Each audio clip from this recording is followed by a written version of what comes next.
Quiero volver a orar para poder comenzar este tiempo de adoración y de exposición de la palabra del Señor. Gracias, Padre, nuevamente te damos, Señor, porque tú eres un Dios completamente bondadoso, Señor. Y tú nos permites estar aquí, Señor. No estamos, Señor, aquí por nuestras propias fuerzas, sino que estamos aquí, Señor, por tu gracia bondadosa que nos trae, Señor, hasta este lugar. Gracias porque tú nos permites, Señor, poder adorarte. Gracias porque nos permites, Señor, poder vivir en comunidad. Y por supuesto, Señor, que nuestros corazones se alegran de hacerlo. Te rogamos, Señor, todas estas cosas en el nombre de Cristo Jesús. Amén. Bien, yo sé que ustedes están en una serie de mensajes.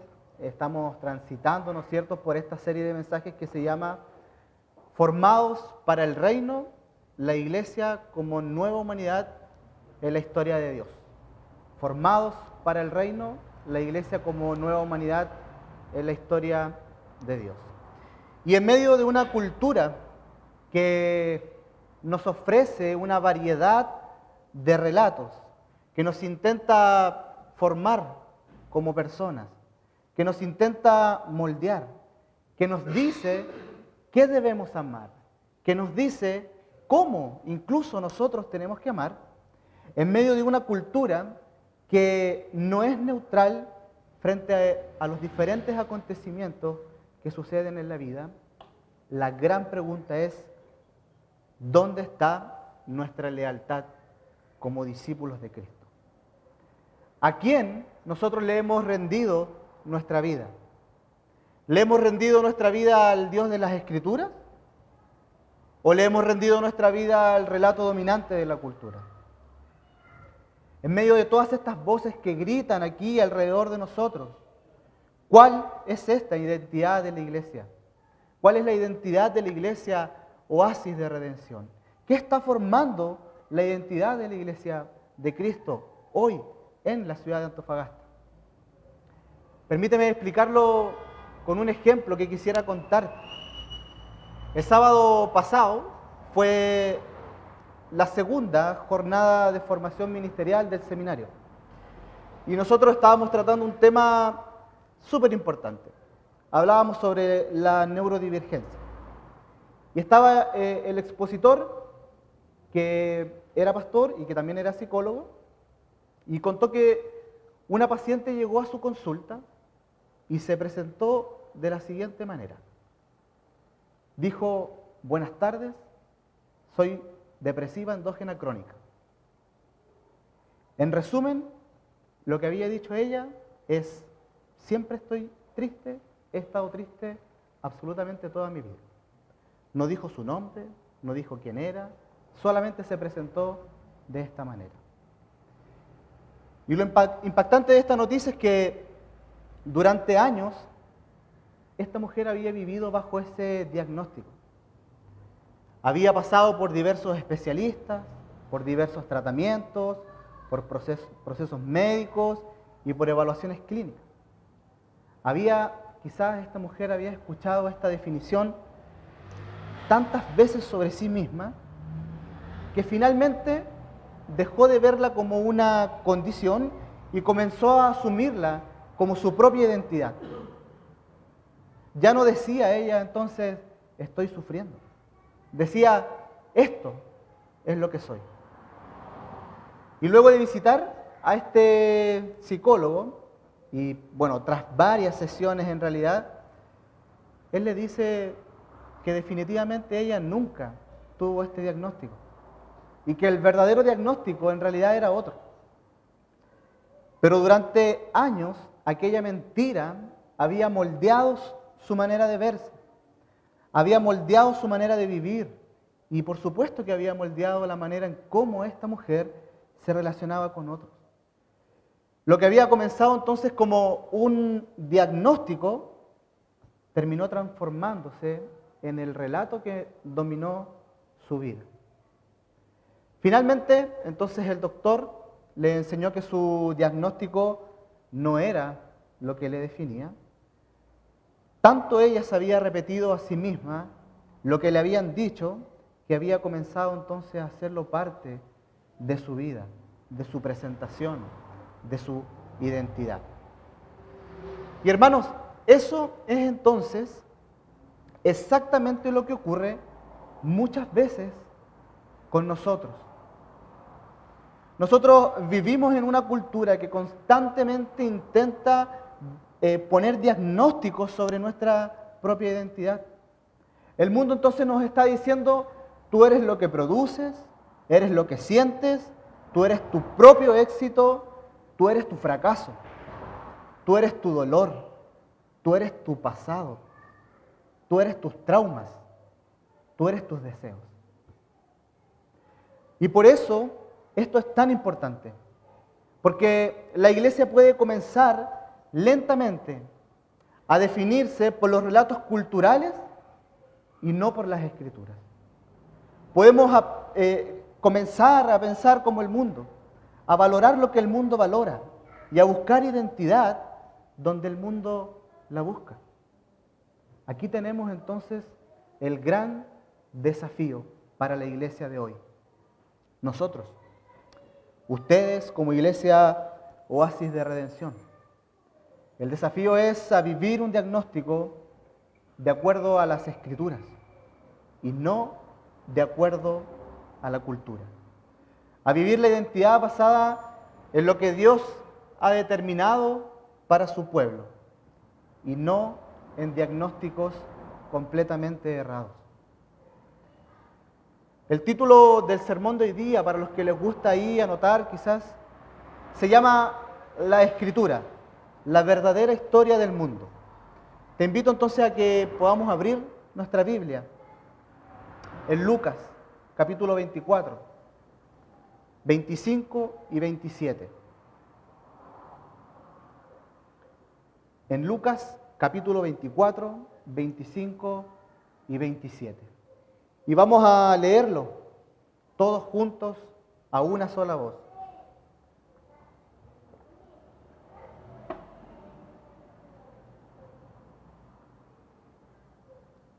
Bien, el texto entonces va a decir lo siguiente. Entonces Jesús les dijo, leámoslo todos juntos, hermano. Entonces Jesús les dijo, ay insensatos, ¿cómo es lento su corazón para creer todo lo que los profetas han dicho?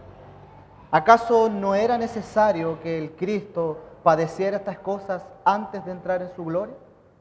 Y partiendo de Moisés y siguiendo por todos los profetas, comenzó a explicarles todos los pasajes de las Escrituras que hablaban de él. Permíteme poder realizar entonces una primera pregunta antes de entrar a la reflexión. La pregunta que te quiero plantear es si ¿acaso es factible pensar que la Biblia habla de una sola cosa? ¿Es factible pensar que la Biblia habla sobre un solo tema? Después de todo, la Biblia, como la conocemos nosotros, tiene varios autores humanos, hace uso de varias figuras literarias, fue escrita en una cantidad importante de años, fue escrita en diferentes contextos históricos, y aparentemente frente a todo esto, sería imposible que nosotros pudiéramos encontrar una unidad en medio de toda esta diversidad. Sin embargo, es aquí donde Jesús responde que sí, donde responde que todo el canon bíblico gira en torno a Él. Jesús responde que todo el canon bíblico se dirige hacia Él. Y versículos más adelante, incluso en el mismo capítulo 24, en los versículos 45 y versículos 47, el texto nos va a decir algo similar. Nos dirá que Jesús les abrió la mente para que comprendieran las Escrituras, y cuyo mensaje es su muerte y su resurrección, que en su nombre se prediquen el arrepentimiento a todas las naciones. Por lo tanto, mis hermanos, si nosotros pudiéramos tener, y tenemos de hecho, una respuesta a la pregunta, la respuesta es sí. La Biblia nos habla de Cristo. La Biblia nos habla de la misión de Dios. para poder traer arrepentimiento y perdón, para volver al camino del Padre.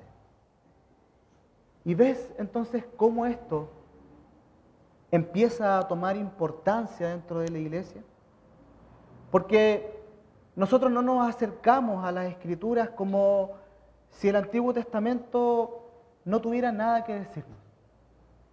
Nosotros no nos acercamos a las Escrituras como si el Nuevo Testamento solamente fuera para vivir una vida moral buena.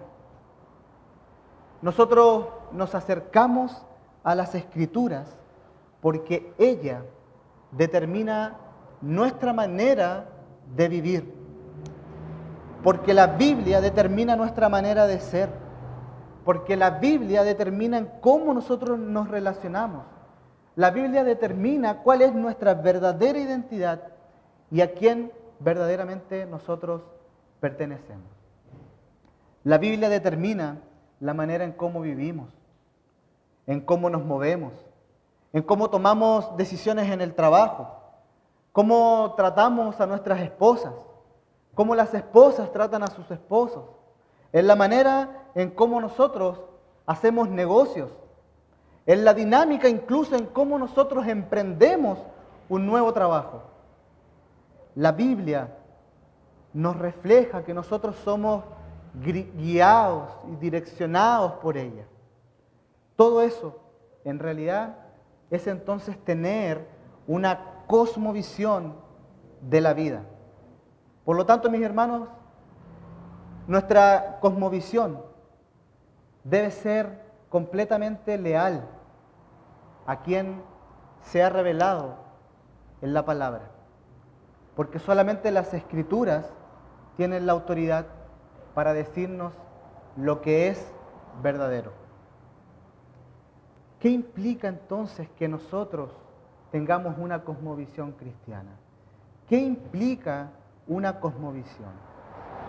Nosotros podríamos decir que cosmovisión es lo siguiente: es la manera en que entendemos y vemos la vida.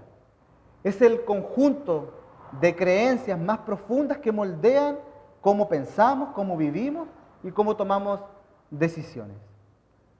Por lo tanto, queridos hermanos, todos, absolutamente todos los que estamos aquí, tenemos una cosmovisión. Sepamos o no sepamos, cada uno de nosotros tiene una cosmovisión. Queramos o no queramos, todos, absolutamente todos, tenemos un pensamiento sobre algo. Ese entendimiento de la vida quizás ha sido formado por tu intelecto, por la manera quizás en cómo tú fuiste criado, por tu formación profesional tal vez, pero lo cierto es que verdaderamente todos tenemos una cosmovisión.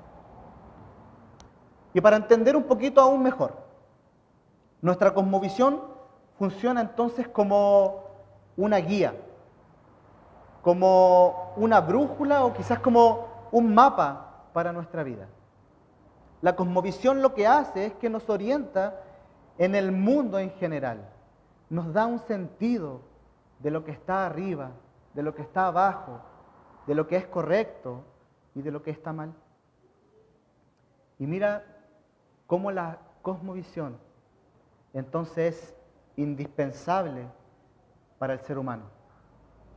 Porque nosotros necesitamos una guía, porque somos ineludiblemente criaturas con responsabilidad, quienes por naturaleza somos incapaces de tomar o de tener opiniones puramente arbitrarias o de tomar decisiones sin principios. Necesitamos nosotros como seres humanos algún credo para vivir, algún mapa para fijar nuestro curso. La necesidad de una perspectiva que nos guíe es fundamental para la vida humana. Tal vez incluso, dicen algunos estudiosos, es más fundamental incluso que la vida y que el sexo dentro del matrimonio. Nuestra cosmovisión también tiene efectos prácticos. en nuestras vidas. Por ejemplo, cuando las cosas se ponen difíciles en el matrimonio, ¿el divorcio es acaso una opción? Cuando el pago de impuestos para una empresa o una pyme se vuelve a veces injusto. Hacer trampa quizás en la declaración de tus impuestos se vuelve válido. ¿Acaso tú disuadirías a tu hijo o a tu hija a convertirse en un artista? Todas las decisiones que tomas en cada uno de estos ejemplos están guiadas y moldeadas por una cosmovisión. ¿Cuál es entonces esta relación entre cosmovisión y escritura? Y la respuesta que todo creyente debe tener, que todo discípulo de Jesús, a esta pregunta es clara. Nuestra cosmovisión debe ser moldeada y debe ser probada por las Escrituras. Por eso nosotros necesitamos constantemente estar revisando nuestras creencias a la luz de las Escrituras. Porque cuando nosotros, hermanos, dejamos de hacer esto, es otra la cosmovisión que habrá tomado dominio sobre nuestra vida. Nosotros como discípulos de Jesús confesamos que las Escrituras poseen la autoridad suprema de Dios sobre absolutamente todo, sobre la opinión pública, sobre la educación, sobre los hijos, sobre el matrimonio y sobre todo lo creado. Hay, sin embargo, algunas otras cosmovisiones dentro de nuestra realidad que empiezan a competir con las Escrituras.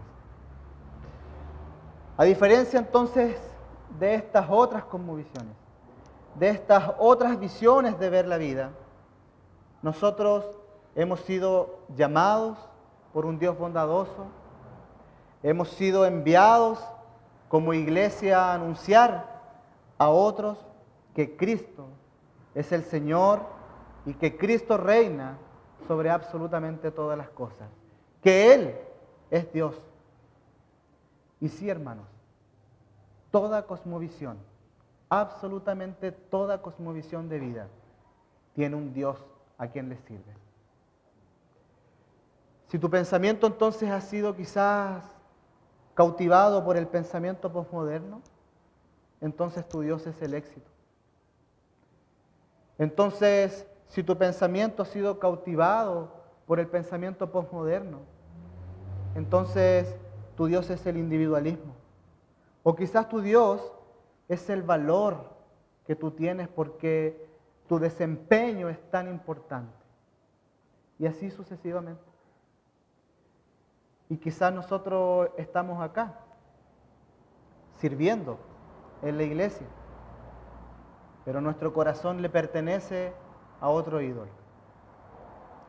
Quizás estás acá sirviendo en un ministerio importante de la iglesia, probando a otros que el desempeño y los resultados que quizás tú obtienes son los que han sido el motivo por el que estás sirviendo.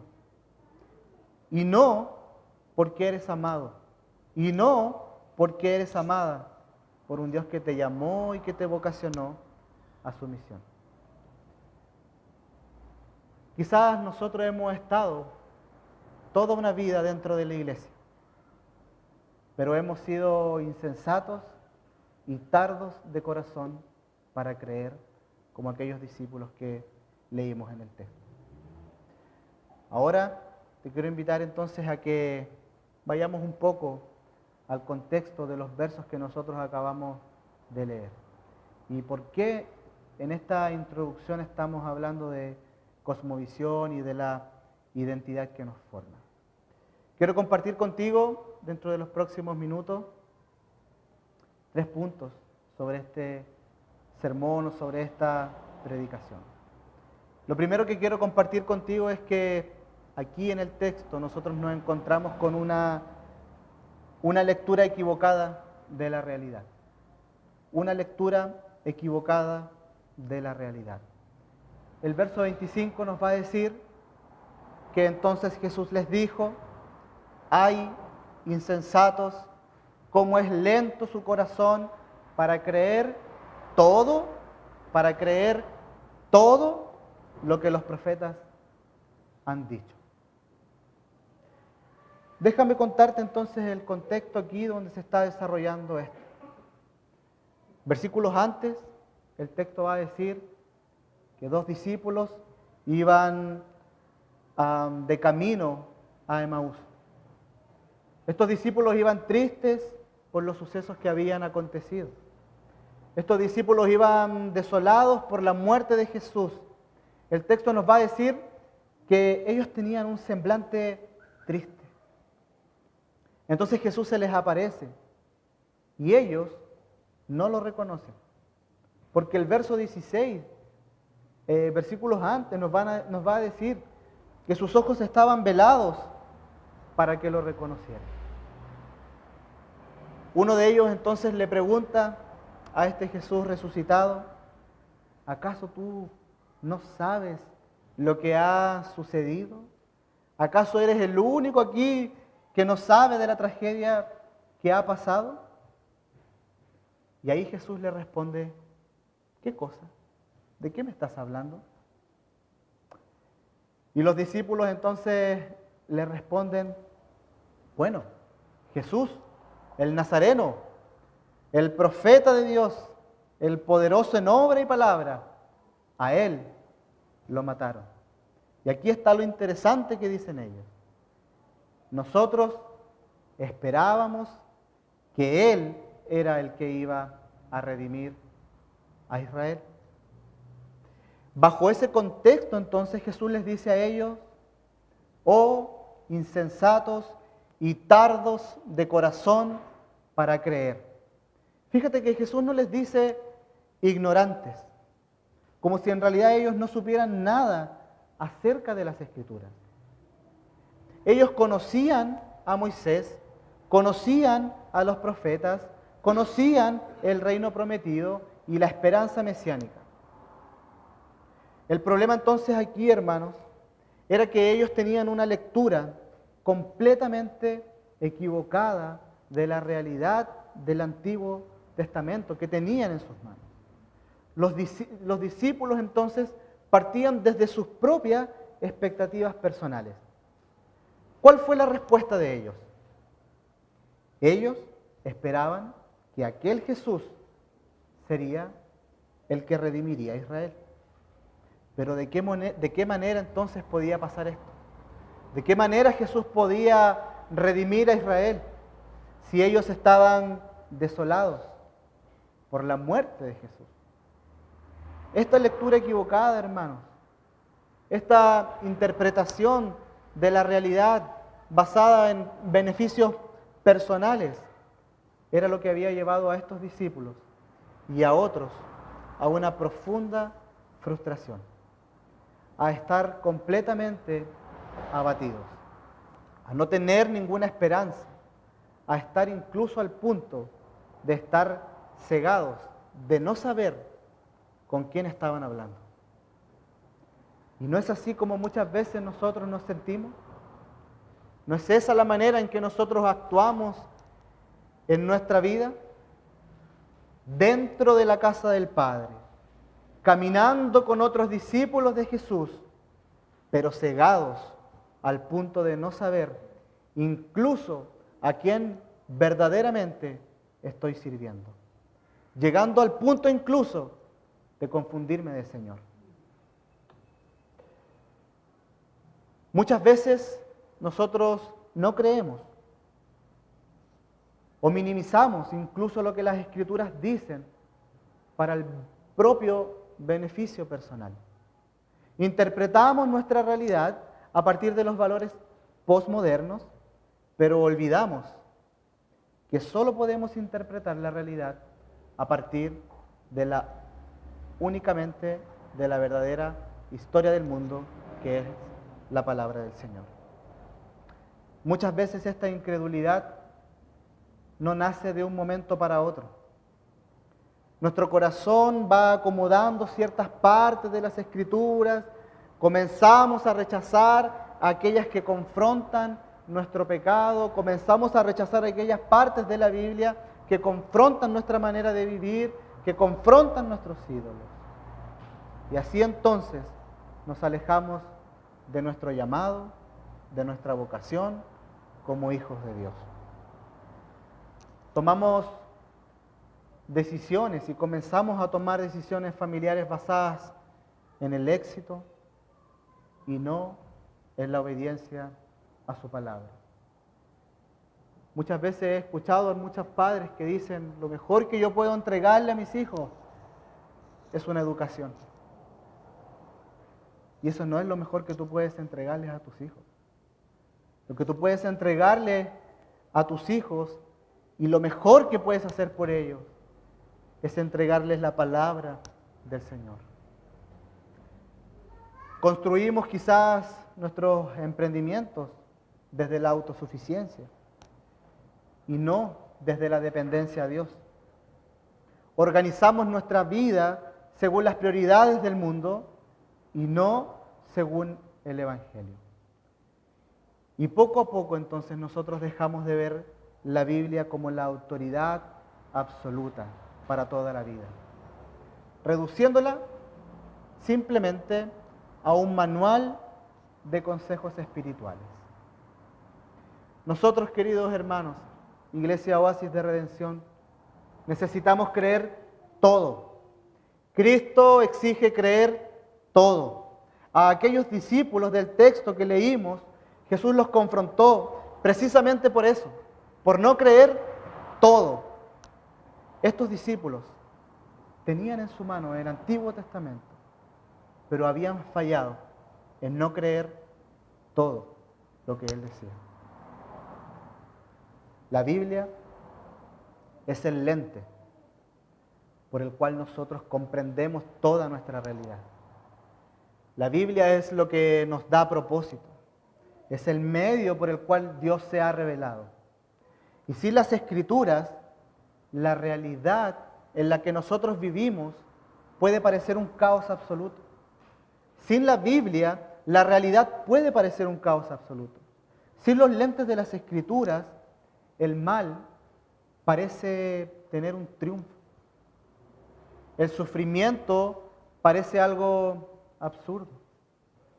Y la realidad parece entonces quizás no tener un propósito claro.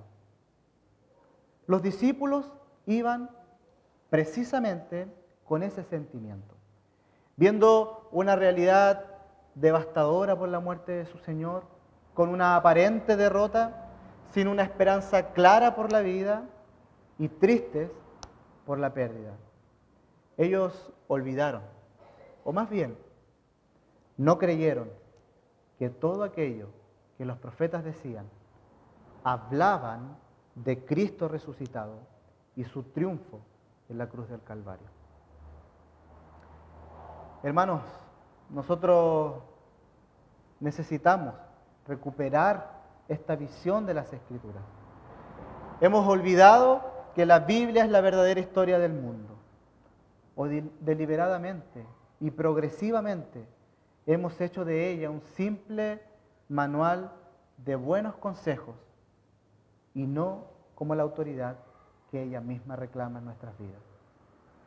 Como la revelación de la misión de Dios, de poder resucitar a esta creación caída, de poder restaurar a esta creación caída. En segundo lugar, a partir del texto, nosotros vemos que Cristo es el centro de toda la Escritura. Cristo es el centro de toda la Escritura y el cumplimiento de toda la historia. El versículo 26, si tú lo tienes a tu mano, va a decir lo siguiente: ¿acaso no era necesario que el Cristo padeciera estas cosas antes de entrar en su gloria? Y Jesús introduce entonces este término, necesario.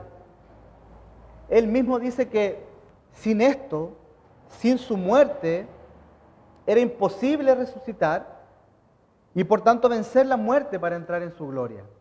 era necesario precisamente porque no era opcional, o quizás una posibilidad entre muchas otras opciones. Su muerte era necesaria. Era necesario porque el problema era real. El problema era uno que el ser humano no podía deshacerse. Ese problema real era el pecado del ser humano delante de un Dios santo. Estos discípulos derrotados, porque recuerde que el texto nos dirá que ya era el tercer día de la muerte de Jesús y ellos no habían visto señales alguna, de nada, salvo una noticia que habían escuchado. Desesperanzados por haber pensado que Cristo era el libertador. Jesús entonces los confronta con este miedo al que ellos tenían. Era necesaria su muerte, porque de estas cosas hablaban toda la Escritura. La cruz no fue una alternativa B, tampoco fue un triunfo de los enemigos al aparentemente vencerlo. La cruz no fue el resultado de una conspiración política. La cruz era una necesidad divina. La cruz nos revela la soberana voluntad de Dios. Ya en Génesis 3, verso 15, Él era prometido. El sistema sacrificial del Antiguo Testamento anticipaba su muerte. El Éxodo anticipaba su redención. Los reyes anticipaban su reinado. Isaías anunciaba su sufrimiento y nosotros lo leímos en la liturgia. Toda la Escritura, absolutamente toda la Escritura converge a Cristo. Y el problema de los discípulos era que ellos esperaban un Mesías político. Ellos querían liberación romana, no querían la redención del pecado. Pero Jesús revela que el problema fundamental del mundo no es el imperio romano, sino que el problema fundamental del mundo es la rebelión humana contra Dios. Por eso el texto nos va a decir que era necesario que pasara todo esto. Jesús los confronta porque sus esperanzas estaban puestas en esperanzas contemporáneas, en la liberación del yugo de Roma. Y es así como Cristo también nos confronta a nosotros. Cuando creemos que el problema del mundo lo puede resolver un sistema educativo en particular. Cuando nosotros creemos que cierto sistema político va a resolver el mundo, va a resolver el problema, o puede salvar al mundo de su gran problema. Cuando cierta manera de ejercer la economía, entonces impartirá justicia para todos. Es ahí donde Cristo entonces nos empieza a confrontar. Pero el gran problema del mundo, mis queridos hermanos, ese es el pecado que nos separa de un Dios santo. Por eso era necesario que Cristo muriera y que Cristo resucitara. De esa manera entonces es como nosotros interpretamos el mundo y lo que nos rodea. Es a través de su muerte y de su resurrección que el Señor entonces inaugura una nueva humanidad, que entiende que las circunstancias contemporáneas deben ser entendidas dentro de este gran relato de la historia de Dios. La necesidad de aquella cruz va a destruir absolutamente toda idea de autosuficiencia que nosotros tengamos.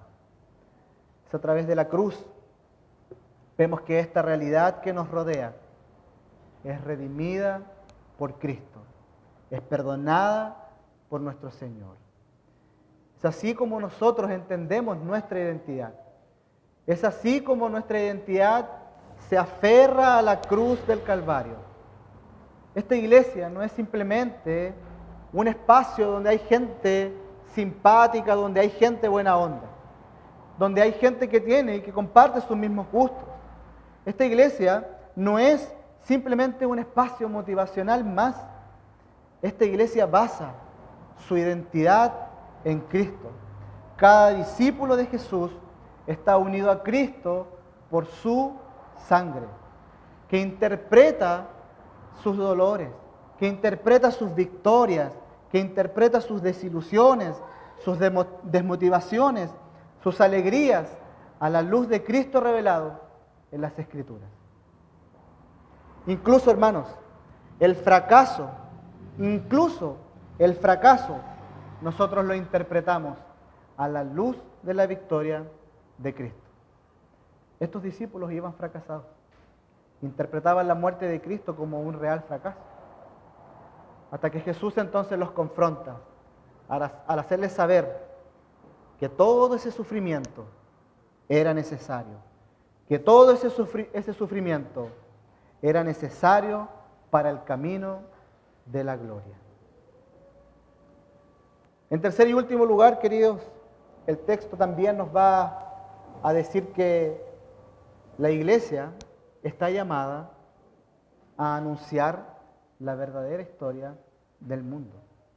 El versículo 27 nos va a decir: y partiendo de Moisés y siguiendo por todos los profetas, comenzó a explicarles todos los pasajes de las Escrituras que hablaban de él.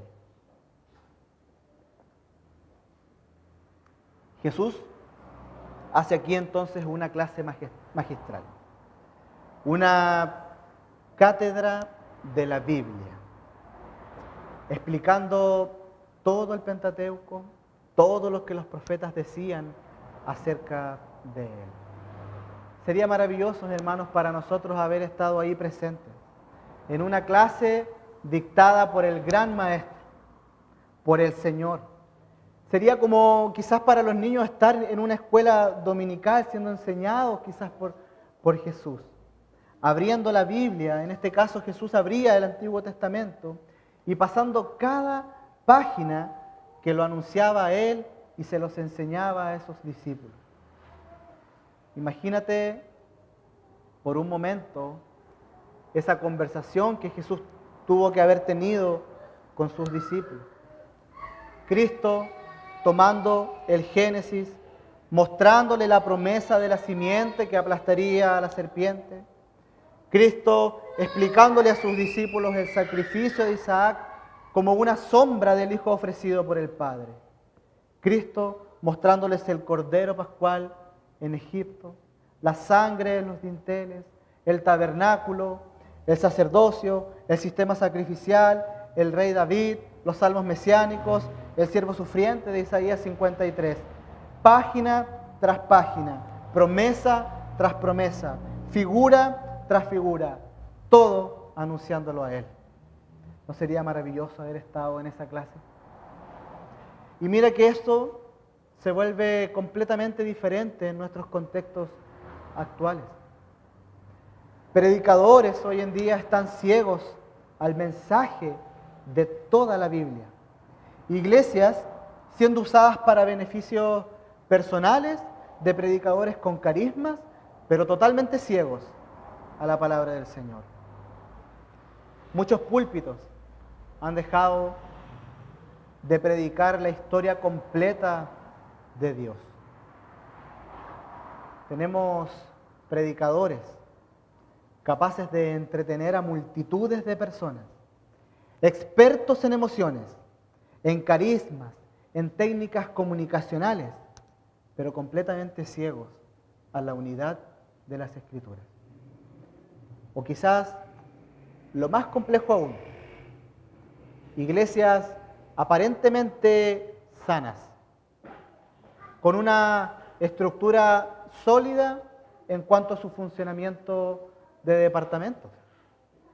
Departamento de niños, departamento de jóvenes funcionando todas las semanas, departamento de mujeres, departamento de hombres, departamento de oración, oración presencial, etc. Pero aún así, sin comprender cuál es su verdadero rol, sin comprender el mensaje total de las Escrituras, sin comprender la unidad de la Biblia en la persona de Jesús, en lo relacionado a su llamado a la misión. Y eso tiene entonces consecuencias devastadoras. Porque cuando Cristo deja de ser el centro de la Biblia, la iglesia inevitablemente pierde su identidad, la iglesia inevitablemente empieza a perder su rumbo y la misión que Dios ha encomendado. Fíjate que la masterclass de Jesús no se desarrolla en aprender únicamente doctrina. Esta masterclass que Jesús está enseñando a sus discípulos se basa en enseñar todo lo que la Biblia dice acerca de Él. Jesús le muestra una historia a estos discípulos coherente y una historia verdadera. Porque la Biblia, hermanos, no es una colección de historias inconexas, de historias morales para enseñarnos a ser mejores personas. No es un conjunto de principios tampoco motivacionales para alcanzar el éxito personal. La Escritura es la revelación del reino de Dios, irrumpiendo en la historia humana mediante Jesucristo para redimir a una creación caída. Y eso cambia absolutamente la vida de aquellos discípulos. De la desolación más profunda en la que ellos estaban, porque su maestro había muerto. Esto cambia porque ellos pasan de esta desolación profunda a una insistencia por parte de ellos. Versículos más adelante vamos a ver.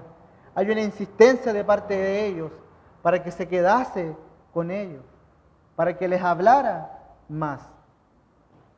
Cuando entonces nosotros, mis queridos hermanos, nos enfrentamos al relato, a la historia de la Biblia, como la verdadera historia del mundo, somos transformados para anunciar su gracia a aquellos que viven sus vidas desoladas, a aquellos que están débiles, a aquellos que están solos, a quienes han perdido algún ser amado y quizás la tristeza los azota, a quienes tienen falta de propósito en la vida.